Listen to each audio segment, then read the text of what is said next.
I think that's when you can start being a little bit devoted to change. And when you can do the devotion part, when the emotional side is devoted to change, the logical discipline side will eventually kick in and it will start to happen because you will be consistent and you will get results. Someone cares about you. There's a reason why your heart is beating. You still have a purpose. Don't give up. It's important to know that you're not alone. You're not alone. You're not alone. You are not alone. Taking a walk can really boost your mood and clear your head. It's an easy way to keep active and feel good. So as you prepare for your walk today, please allow me to introduce today's guest, Marine Corps veteran Juan Perez. While in the military, JP served as an infantryman and scout sniper, and since getting out, he's founded VetRise. JP inspires veterans, service members, and civilians to be their best selves and find purpose. JP, welcome to the 1 Mile, 1 Veteran podcast. Very happy to be here. Thank you for having me on, Danny. It's an absolute pleasure. Yeah, I'm thrilled. I'm so glad that we discovered each other through the social media channels. And I would just really love to learn as our listeners prepare to track their walk with the Strava app, if you could just share with us what inspired you to join the Marine Corps. It's kind of a very interesting story, but also very much what you'd expect to hear. So when I was younger, I didn't really know what I wanted to do after high school, right? And my dad, my mom, God bless them, but their mentality of helping me and guiding me was placing me in the right place for me to make the right decisions, right? But unfortunately, I hung out with the wrong people. I got into some bad situations and I ended up getting suspended and eventually expelled from 2 different high schools. Eventually, I got my head on right from a teacher, a criminal justice teacher, who grabbed me by the shoulders and told me, like, you're going to end up either in jail, dead, or just a bum if you don't make a change in your life. And he told me about the Marine Corps. And that was it for me. I decided to join the Marine Corps. And the movie Jarhead was a huge inspiration for me too, which is why I always wanted to be a scout sniper in the Marine Corps. I remember seeing Jarhead for the first time. I think it was during my second deployment to Iraq. And I remember like a lot of mixed reviews because sometimes it didn't paint them in Marines in the brightest of lights. It definitely depicted some groups as crown eaters and knuckleheads, but it was also a very motivational recruitment tool for individuals like yourself, it sounds like. So what was it about joining the Marine Corps and being a part of that team that led you to one of the harder jobs that an enlisted person can do in becoming a scout sniper? So the movie does very much depict the Marine Corps and the scout sniper community as very much like, I think it was a major in the movie that said, you guys are a bunch of weirdos or something like that, right? And I think that that's part of it. I think that being part of a group that is a little bit different, whatever you want to call it, elite, specialized, they just have different weapons, different gear, whatever. It makes you feel like you were able to accomplish a little bit more. And up until high school, the most I had accomplished, compared to regular, was just actually graduating high school and not getting suspended or expelled from my third high school. So joining the Marine Corps for me was very much about finally feeling like I had a group of people, a community. In high school and growing up, I never really felt like I belonged anywhere. I never really felt like I had a group of people, especially because I moved around from high school to high school so much, getting in trouble all the time. But finally, like joining the Marine Corps and that combined misery with going through it with someone else really kind of instills this bond that's very permanent. I'm closer to so I served in 2 different platoons. And I served in the infantry platoon for my first deployment to Afghanistan, and I served in my scout sniper platoon for my second deployment. I'm closer to the guys in my first platoon just because we went through combat together. We deployed to Afghanistan. Second deployment was a little bit different, but I think the fact that we went through something very miserable in one way, sense, or form was what I was always looking for when I decided to join the Marine Corps.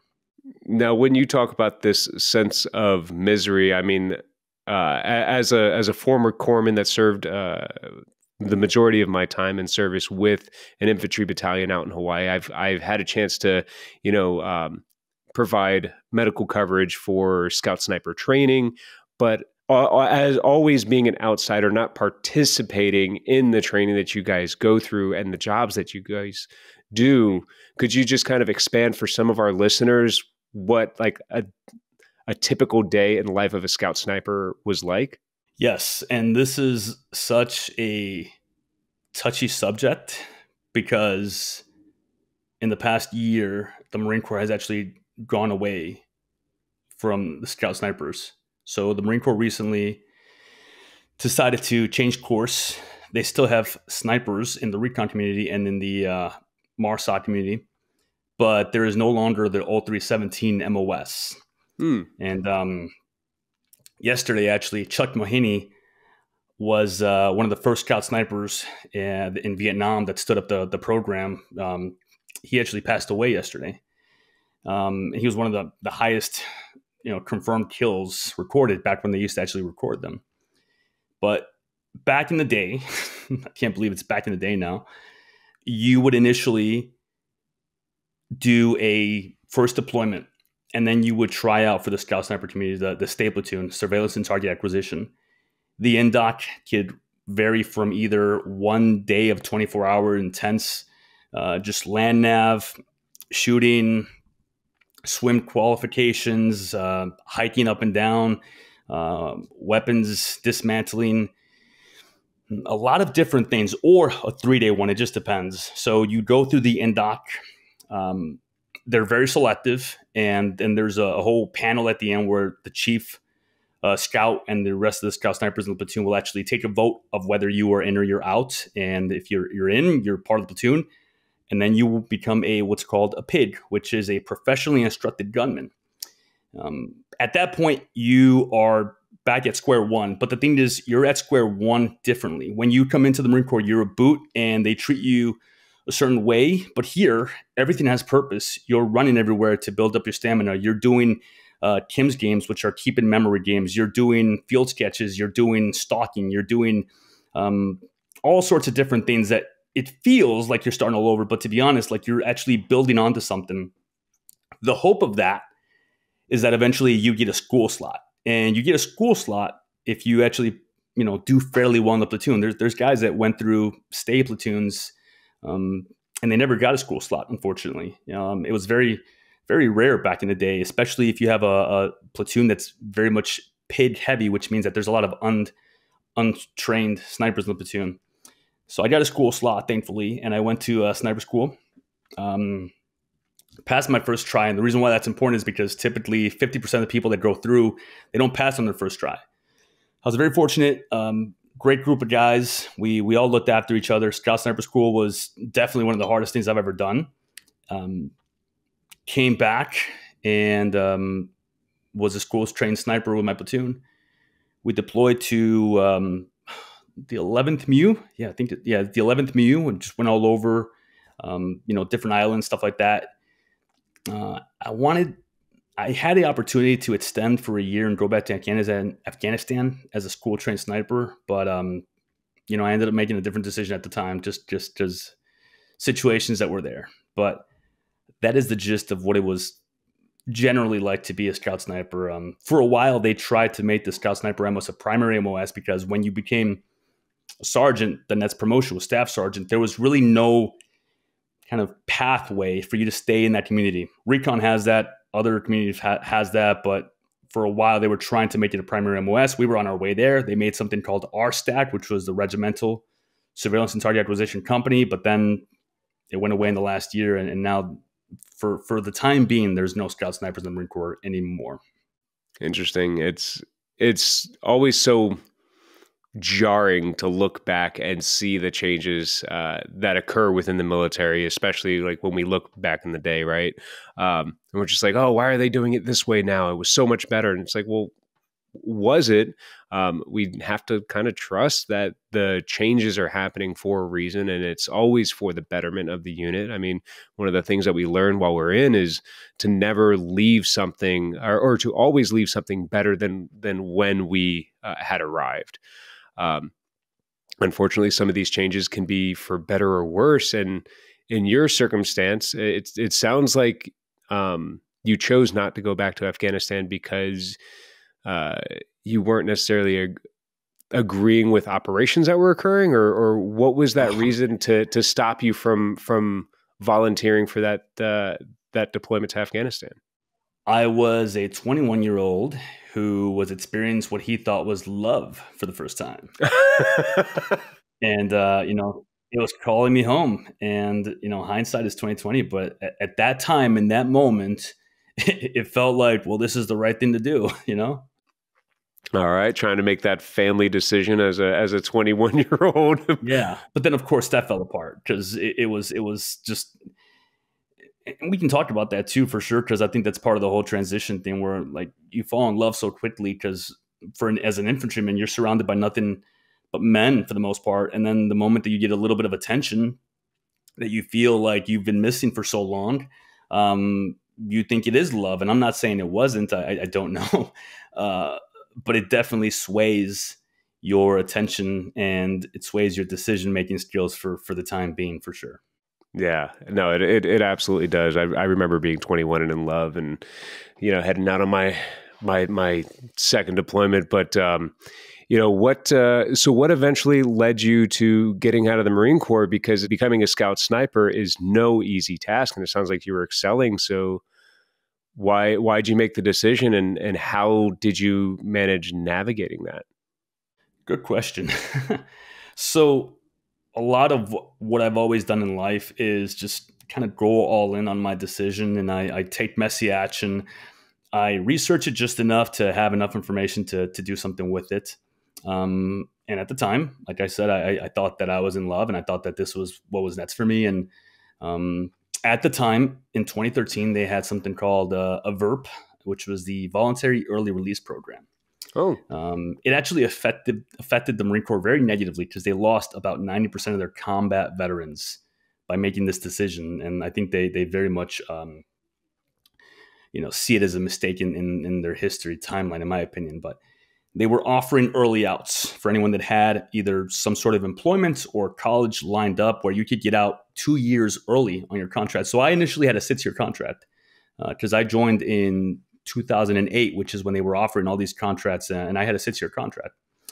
And they offered me an early out, so I ended up getting out about a year early, and I went to work for an executive protection firm in San Francisco. The plan was that she was going to move out there with me. But I very much am the type of person that when I make a decision on something, I really act on it. So when I was on my way out of the Marine Corps and, I wanted to do something else and I wanted to, I guess, start a family or whatever the hell was going on in my mind at that point, went to San Francisco and I went through this really cool academy that this company had. I got out early. The guys that I had trained, I got to see them graduate from sniper school. That was pretty cool. And it ended up not being what I thought it was. The old bait and switch. And they were banking on the fact that, I moved to San Francisco and I can't get out of my lease, but military orders. So I used those and I got out of my lease and I actually ended up moving back to Chicago. And that's when things got interesting. Oh, wow. So now you're back in this environment that wasn't necessarily the best for you, where you were in the wrong crowd. Now you have a lot of training. I'm sure you had changed a lot as an individual during your time in service. So what was it like coming home? So I really bought into the mentality of the pit bull, right? So like in my platoon before the sniper community, I was considered the pit bull of the platoon. I got everything done. And I brought that with me into civilian life. Initially, I thought it served me well. For the longest, I thought it did too, especially with the career that I ended up landing into, which we can talk about a little bit more, but with law enforcement eventually. But I get home. I don't talk to anybody from my past. I've broken those bonds. I don't have any friends from my childhood. I move in with the girlfriend at the time, and I didn't have any friends. Now, I delayed my transition because I got lucky and fortunate and I was in the right place, right time. And I did the thing that a lot of veterans do. And I was wearing all this veteran stuff and I had a stupid hat with a sniper tab on it. Well, anyway, I went to a VFW and I met up with these two Marines that had been out. One of them had been out for 4 years and the other one had been out for 2 years. So it was like a squad leader and a team leader. And then I was the boot. So they took me under their wing. They made fun of me for the hat, but they really did a lot of things to place me where I needed to be placed as far as employment, as far as getting into the right school so I could get my VA benefits, making sure that I applied for my VA benefits. So they took me under their wing because they went through it, and they set me up for success, which in the long run, of course, it helped, but it also did delay my transition period because all those negative aspects of the military that I had with me, they stayed with me because I didn't immediately struggle right away. I mean, I did. First job I had was selling sheets at a mall. Like I was living with my girlfriend at the time. I was selling sheets at a mall. I didn't know what the hell I was doing myself. Thankfully, you know, these guys took me under the wing and really pushed me in the right direction. But I didn't know what I didn't know. I thought that because I was able to change my life from this 18-year-old kid who was getting in trouble into being a Marine, into going to combat, into becoming a scout sniper. And I was a chief scout for the platoon right before I left.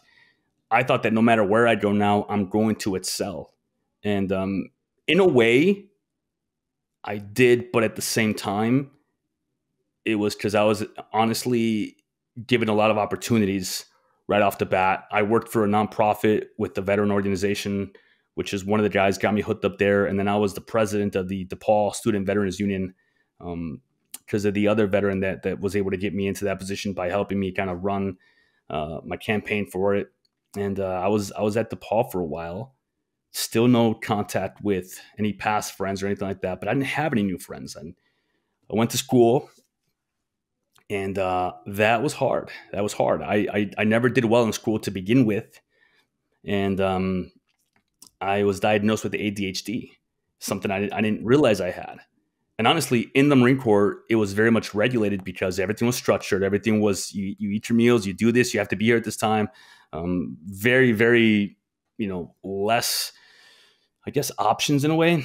But going to school and going to college was very hard for me because it was very much like I'm this 23-year-old at the time, and I have these kids telling me what to do or taking tests and doing better than me.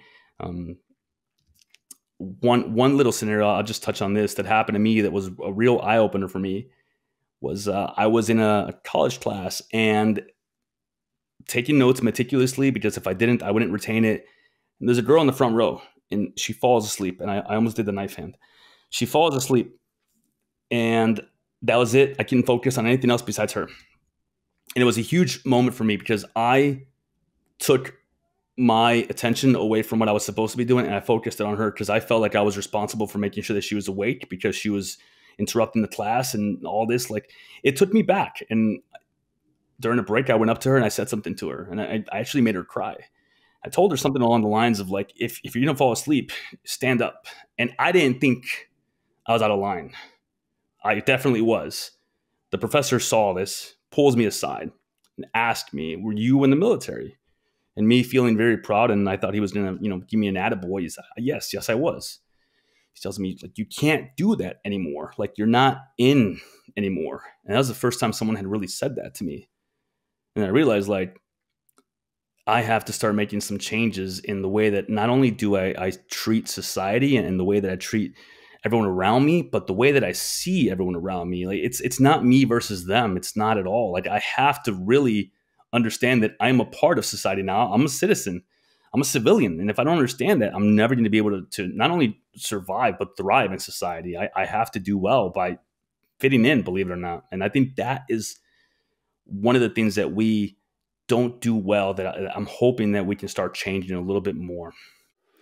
It's funny that you talk about making this girl in your class cry because of her behavior. And I had a near similar experience where we were having a discussion in class, and one of the 18-year-old girls had mentioned something about finally getting their rights back.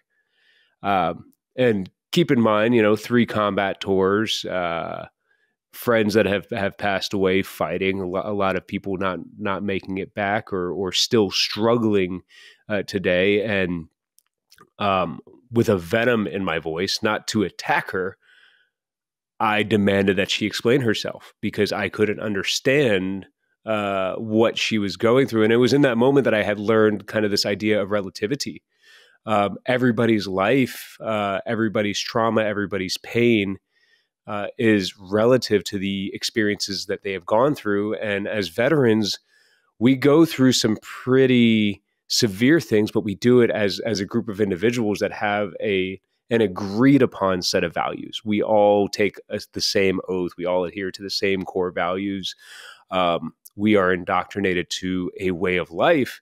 And when we get out, we step into a society that has no said agreed upon set of values. They don't have the same experiences. And so how did you start adapting to civilian life? And then what inspired you to start bringing other veterans along your journey? So fast forward 5 years from then. During these 5 years, I started a career in law enforcement. During this time, honestly, I delayed my transition because all of those issues, all of that trauma, all of the negative things that the military did teach me actually did still play a part in my law enforcement career, because I needed to still be that pit bull. I needed to be the best officer that I could be. I wanted to write search warrants. I wanted to do all these amazing, cool things. And one of the things that served me well in the Marine Corps was attention to detail, waking up early, being on time, being a little bit more hard-headed, being willing to stay and, not make it home that night because I want to work overtime. So I dove head in to the department. I gave everything I had to the department. It ended up costing me my marriage. I ended up about 50 pounds overweight. I was drinking heavily every night after work. I was smoking a pack of cigarettes a day. I used to take the streets home instead of the highway because I knew that there was 2 McDonald's on the way home, and one of them had the ice cream machine that actually worked. So all these issues that I had, I just carried them with me. And then one day driving home after work, working a double, just completely tired, probably not sleeping in 2 days. I was just completely zonked out, tired. I ended up crashing my car against a pole. And thankfully, nobody was injured. I don't know how I wasn't, but it was because I was completely worn out. And I realized that I'm grinding myself down, that I'm losing anything that I have left that is any similarity to even feeling like a human being. I'm just this robot that just goes about my life. And I started realizing like I need to make a change. In the community that I was a part of now with the law enforcement, I felt very much the same way that I did in the Marine Corps, as far as I didn't need the other platoons, the other officers and on the other watches or other teams to like me. I just needed them to know that I was the guy that got stuff done. I was the guy that would make it happen. I wanted that respect. I had this veteran ego that I brought with me. And honestly, it served me to a point until I realized like nobody likes me. The only people that are my friends, quote unquote, is the people that I directly work with. And that is also very similar to the shared misery that I had in the Marine Corps with my platoons back then. But I started realizing like I've done this to myself. My divorce happened because of me. I'm this weight and I'm unhealthy. I don't sleep. I pushed my family away. I don't have any other friends besides the people that I serve with in one way or another. That I started making some self changes. I started on this path of self-development. I hired a coach. I started working out again. I quit smoking cold turkey. I quit drinking. Now I honestly only drink about once a year at the Marine Corps birthday. And even then, I don't think I'm going to drink this year just because I want to enjoy the memories a little bit differently. I just understood that it was on me. It was my fault. Everything that I had done got me to the point where I was at. So because I realized that, because I took ownership over the fact that the situation I am currently in, divorced, overweight, everybody just hating me and me hating everybody and having this veteran ego and just being angry at the world, unless I was doing police work, it was because of all the decisions that I had made in the past. And that was powerful for me because I realized that that also means that I am in control of the future.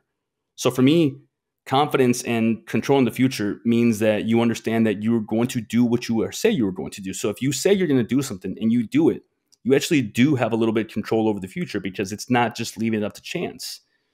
So I started applying a lot of things that I read from a lot of different books. So I started reading David Goggins, Jocko, Jordan Peterson, and I actually applied everything that I read. It wasn't just me going through it. I actually tried to apply every single thing that I read.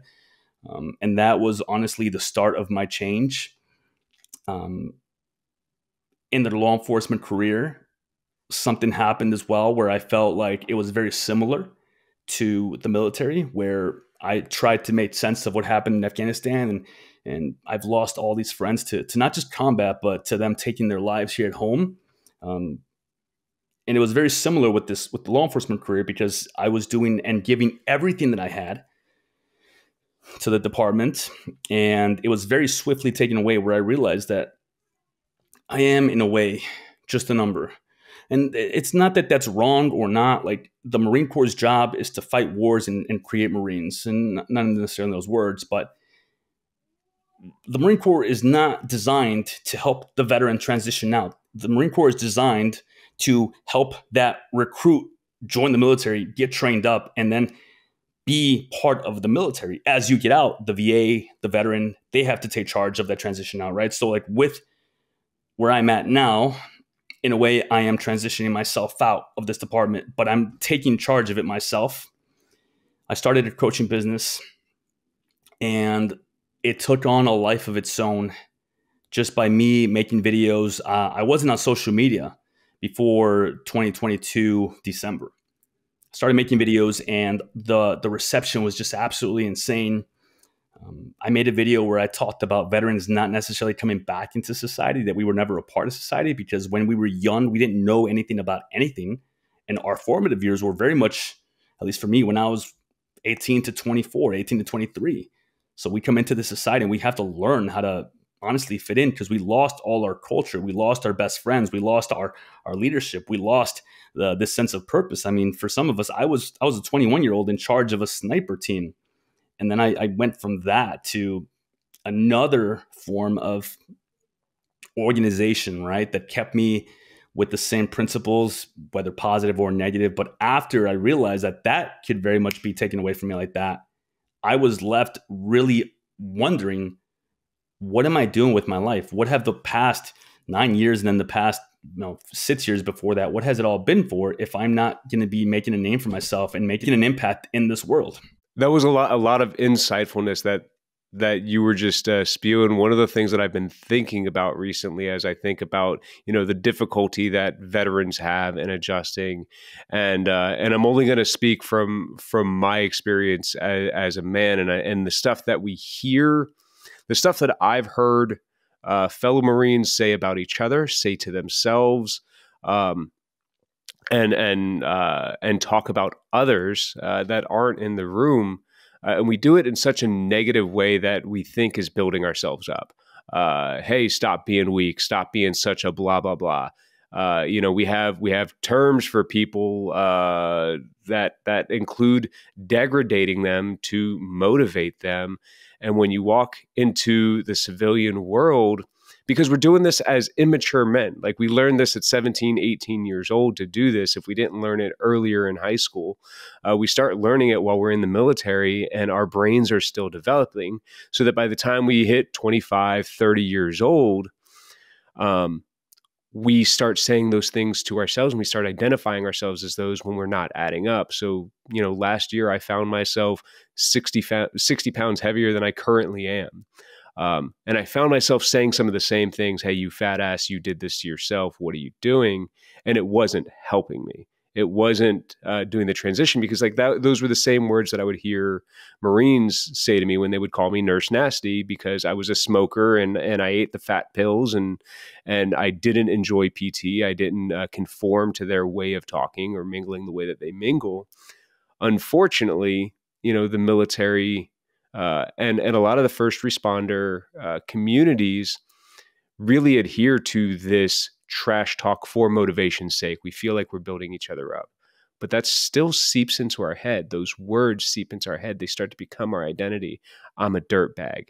If I don't do this, I'm a dirtbag.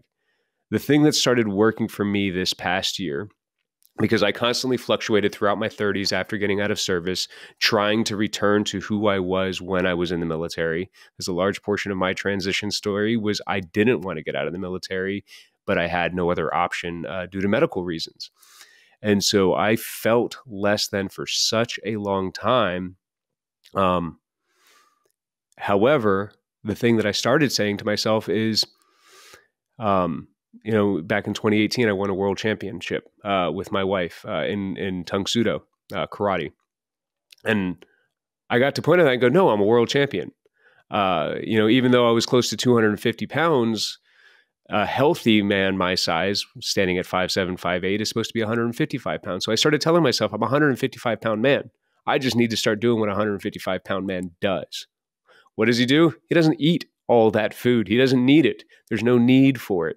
What else do they do? Well, they exercise. Like they walk, they get active. And it started being like that positive motivation because I started using positive affirmations for myself. And that's a lot of what inspired my wife and I to make sure that we're speaking positive messages here to our audience members to say, it's okay to have grace for with yourself.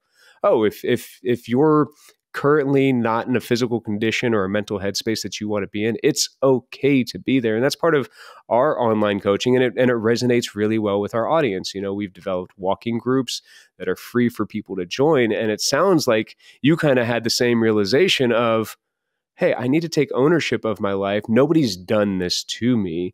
I can do this in a positive way. And then you started bringing it to others and it's resonated. So was it you wanted to coach, so you started putting it out there, or you started putting it out there and people started resonating with it? That's really exploded your VetRise coaching.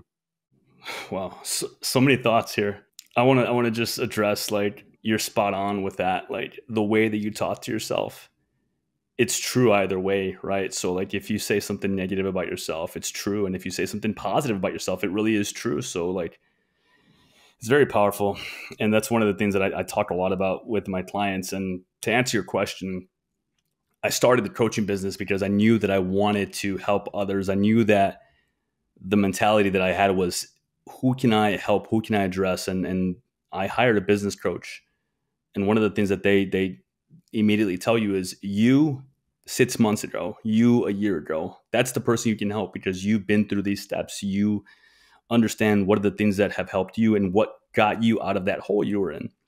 So the videos were a byproduct of me starting the coaching company, but I never imagined that they would take on a life of their own. I rarely, if ever, talk about my coaching program, maybe one out of like 30 videos on my platforms, just because that's not the byproduct of being out there and giving as much value and goodwill and talking about these issues will be success, right? So the goal is not to grow the company. The goal is to help make success in society accessible to every veteran.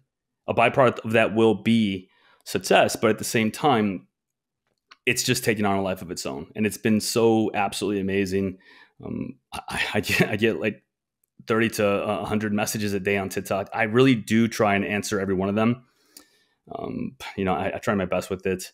And yeah, I love what you said about the way that you talk to yourself, because you're right. You need to understand that it's honestly reframing everything. Because if you tell yourself like, oh, I'm not a good sleeper, or, I'm not someone that likes to work out, like that is going to be absolutely true. And you will believe it. But if you tell yourself like, I'm working on myself and I'm going to start doing the things that I need to do to change my life, like it can happen. Like, in my opinion, change does happen overnight. Results take time, but the decision to change, it is a flip of the switch when you realize that I have to do something about this. And everyone loves the word discipline. I think discipline takes time because discipline is very much a logical response. When you can logically understand why you need to wake up at 4:30 and go to the gym because that's the only time that you can do it, then discipline kicks in. But I think that devotion is the first thing that happens when you can find a why, when you can be devoted to change, when you can understand that, like, I want to be here to walk my daughter down the aisle when she gets married. I want to be here to play with my grandkids and not be confined to a wheelchair or worse. I think that's when you can start being a little bit devoted to change. And when you can do the devotion part, when the emotional side is devoted to change, the logical discipline side will eventually kick in, and it will start to happen because you will be consistent and you will get results. Yeah, no, that's so true. And, it's one of the lies that I told myself for a long time after getting out of the service. And as I was making that transition was, I don't have PTSD and I don't have depression.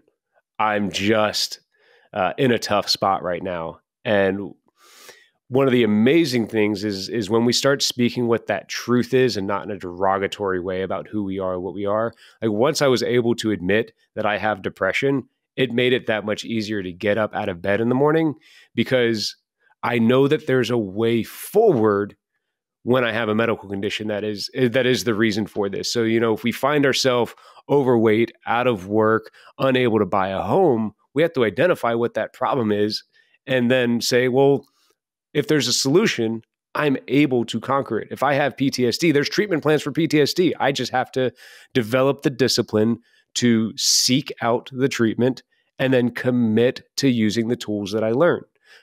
Same thing with getting a job. Hey, there's a job that I really, really want. Well, guess what? The solution is it's the job description. You go and you find out what that employer is looking for, and they wrote it out for you, and you go and you get yourself qualified, you write it down, and you submit it to them. There's a solution to every problem in our lives, but often we're lying to ourselves about what the problem is, and we're kind of playing this victim. Oh, society doesn't like veterans. They think we're all freaking idiots, or they think we all have PTSD. Oh, it's too expensive out in the world. I'm never going to be able to own a home. Well, speaking as a kid that literally had a hole in his kitchen floor of his trailer when he was in high school, like I was shocked when I bought a $500,000 condo in Hawaii with my wife a couple of years ago. Like there's a solution to our problems. We aren't victims of any type of system that's trying to control us. We have the control, but we have to be willing to identify the problems and then relinquish the control that we used to hold on to manage our symptoms. So for some of us, that's drinking. And that's how we get through our day. That's how we decompress is we pick up a bottle. Well, that can lead to other problems. And so how do you go about getting your clients to start shifting their mindset? A lot of the issues, in my opinion, that a lot of veterans face is the dark humor, is the victimhood mentality, even though it's painted differently. And sometimes veterans, myself included at the time, we don't think of ourselves as victims. We think of the system being so messed up that the VA doesn't care about veterans, that society doesn't like us. And then when we repeat this story, people are going to hear that, whether we think they do or they don't. And if that person has been out less than you, they do see you as an authority figure. They do see you as a senior. My transition would have been a lot different if those two guys that I met would have told me, like, don't go to the VA. They're going to just screw you over. Or, you know what, don't worry about school. Just get this job and there's a way to scam. And I don't know where I'd be right now. But because these guys were able to point me in the right direction by explaining and painting a picture of what was possible if I actually did get the help. And I went from 10% to 30% to 80% by admitting that I had problems. And that's part of taking ownership. So like when I say that it is your fault, that also means that it's your responsibility, because maybe it wasn't your problem because it's something that happened to you, something that was not natural, something that you went through that was traumatic. I mean, even getting promoted in the military, it can be traumatic for people. I mean, who else gets blood striped when you get promoted? And everybody had a different experience. Just because you didn't serve in combat doesn't mean you don't rate PTSD. Everyone has a different experience. But getting the help, it makes it your responsibility now. You are taking ownership over it. And other people will see that. And they get to see that there's nothing wrong with it. There's nothing weak about it, especially if it's people that have been out less than you, because they do see you as someone that has more experience. I mean, think about it. If you were to move from one city to another and you weren't in the military and you meet someone in this new city that was from your old town, like you're going to latch onto this person. Like, oh, you know, so-and-so, how do you do it here? And you're going to latch on and you want to know everything that they know because you feel like they've done it and they moved here from where you were at. It's very similar for the military. Like you got out, you moved to the city, you find this Marine or this airman or soldier, and you expect them to guide you in the right direction. And if this soldier or airman tells you like, listen, the VA, it's all a scam, right? Don't worry about that. You're going to take that and run with it, like, because you don't know any better. Like that is your experience. So to answer your initial question, the way that I have been able to guide my clients and even people that aren't my clients in social media is by presenting them with a mirror-like solution, meaning that when they say something, when they present something, we try and detach from it and look at it from a different point of view. Is this true? Or is this something that you have just said to yourself or someone instilled in you or you have believed for the longest because that's just the way that it's been. That's what you've known. So for example, a lot of veterans, they use the dark humor, right? But when you do that, unfortunately, in my opinion, you put off healing because you are making light of something that is serious. You're putting off healing because if you desensitize it, if you dehumanize the monster, and it's not the monster, it's actually your emotions that you have to deal with. It's not about fighting the monster or suppressing the monster. It's about healing from your emotions. It doesn't take on any sort of serious issue for you. So therefore, you never have to face it. A lot of what I do is we have coaching calls in our program. I go live on TikTok and I present things in a different point of view. I try and give them a different perspective. I'm not there to guide them to the solution. I'm not there to push them to the solution. I walk with them and we do a lot of accountability work where what I am giving them isn't necessarily the perfect blueprint. They can have the strategy, but the implementation will never happen if their mindset doubts themselves. So what we work on is making sure that there's accountability. We work on their mindset slowly but surely, having that breakthrough moment where they come on our coaching calls and they journal and they have this moment of realization where they're like, wow, I've never thought of it this way. Because when that happens, they can shift their perspective and they can realize like, I do have control over my life. I can actually develop a morning routine. I can develop a nighttime routine. Like I'm not a bad sleeper. I just have bad sleeping habits. And that's the thing. That's always the thing when we start with, like when people come in the program, their first week, I create their program. But we nail down, what are you doing right now? Because whatever you're doing right now, there's probably something there that is holding you back that you don't even identify as an issue. Like you might be eating food so late at night that your body is digesting food for the first 3 hours that you're sleeping and you wake up and you're tired. You might be turning on all the lights, or you might be staying up late, or you might be waking up and drinking coffee right away. And like all these little things that are very much physiological responses to the body, they do affect you. So tie that with the PTSD, with the depression, with the anxiety, with the fact that we ignore our problems for the longest. It really becomes ingrained in that person that this is what I am, this is who I am. So we start making little changes and we try and have the client have wins right away, get their workout in. They feel this freaking hit of dopamine. They feel better. They get the next workout in. Wow, okay, you know what? Maybe I can meal prep. Okay, you know what? I'm going to log my meals. They start logging their meals. The goal of all of this is that one day, if they've been avoiding therapy, a month into the program, they're like, you know what, coach, I think I'm going to do therapy.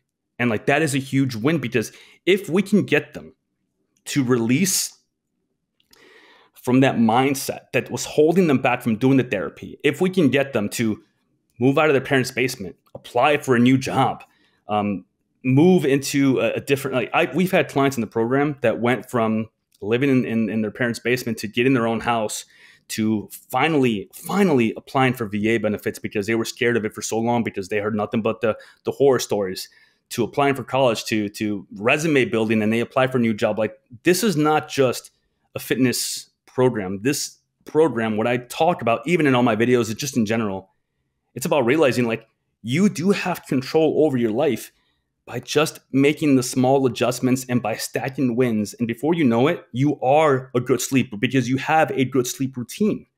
You can meal prep because you know what? The Marine Corps, the Army, they're not force feeding you MREs anymore.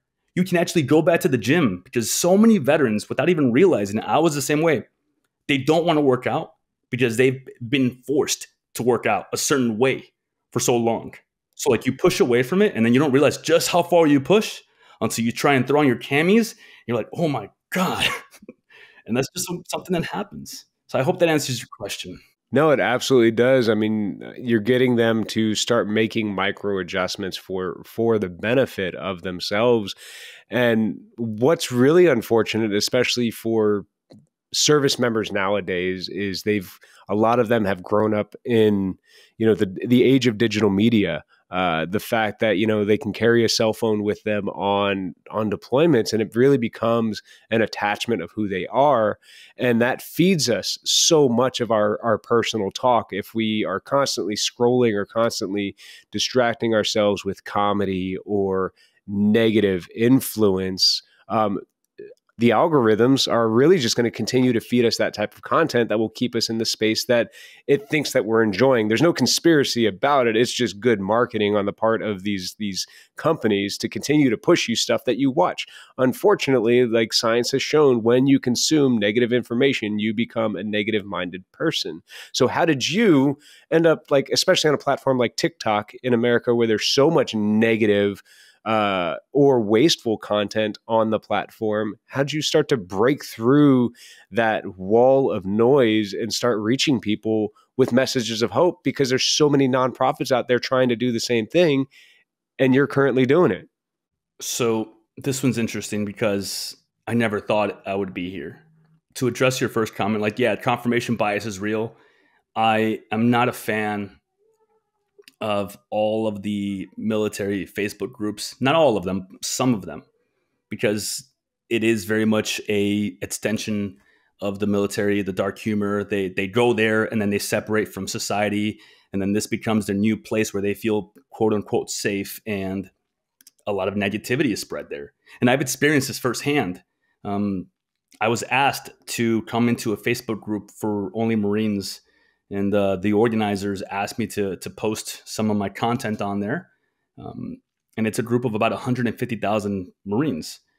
And unfortunately, a lot of the messages that I spread just don't hit home there, because TikTok, I think, is built differently. It's very weird, because I think that the reason why TikTok has worked out really well for me is because it's not usual to get a message on TikTok from a creator. I do that to every single person that follows me. So every single person that follows me, much more now, because when I started, I went from like 200 followers to 12,000, and I couldn't hit them all. But like now, I have a system where I address every person that follows me. But to go back to Facebook, all the fake profiles and the people that use social media negatively, they're still stuck in their ways. And it's very, very sad to see, because I don't know what's going to be that thing that catapults them into change, right? But fortunately, TikTok, I think people are just much more willing to pause when they see something on TikTok that really resonates with them, and they'll hit follow. And for some reason, I've experienced that they're very much willing to comment, and they are very much willing to have a conversation with you if you reply to them, and they're very open. It was a huge eye opener for me when I started actually conversating with the veterans on TikTok, and I would get 4 to 5 paragraph answers. It was overwhelming at first, and then I just, the same way that I do with my clients, and the way that I try and do it myself, instead of thinking of it as overwhelm, was opportunity. It was opportunity for me to have a conversation. And a lot of the things that I've learned, a lot of my perspectives, a lot of the things that have evolved for me have happened because of the conversations I've had with the veterans on TikTok. A lot of it, as far as me being able to be successful at it in what feels to me a short period of time, honestly, was the fact that I hired a coach. And I'm not just saying this because I want people to hire me. I'm saying this because I paid for the implementation of information, because you can go on YouTube and find everything out, right? You can find what the best way to do it, this, that. But when you hire someone that has done it, they're giving you the speed of information. Same way that I did when I was reading the Jordan Peterson book and Jocko and all these different things, I immediately applied it. And there was a lot of other people in this program with this coach, but they were all working at their pace. Thankfully, the way that I talked about, you need to leverage the positive skills that the military taught you. And one of those skills that the military taught me was just messy action and just implementation, and then figuring out as you go, right? So like the first thing that goes out the window is the plan, right? The mission. I forget what the saying is, but anyway, I just started applying it. I started recording. I started posting. I started doing all the things that he said to do, and it worked because it was laid out for me. And then I've evolved. I've changed. I've done things a lot differently, and it's just been such a blessing to be able to go on TikTok live and see people pop up and post a video, and then just randomly one of my videos gets to 230,000 views. And that right there to me means something, because it's like, all right, this message hit home. We need to double down on this message, understand why it hit home, understand what we can extrapolate from it and turn it into something else. Because obviously, if this message is resonating with people, it needs to be repeated and it needs to be said even louder and louder for other people to be able to hear it as well. Right on. Well, with that being said, I mean, you have so many good messages. People should go check out your TikTok. Where can people find you the most active? Because I know that you're not just on TikTok, but how can people connect with you most efficiently? So I reply to every single message on TikTok. However, if you don't follow me and I don't follow you on TikTok, the messages won't go through. Facebook is probably the best way to get a hold of me. Those messages always come through. I'm JP, the veteran coach, on all platforms: YouTube, TikTok, Instagram, Threads.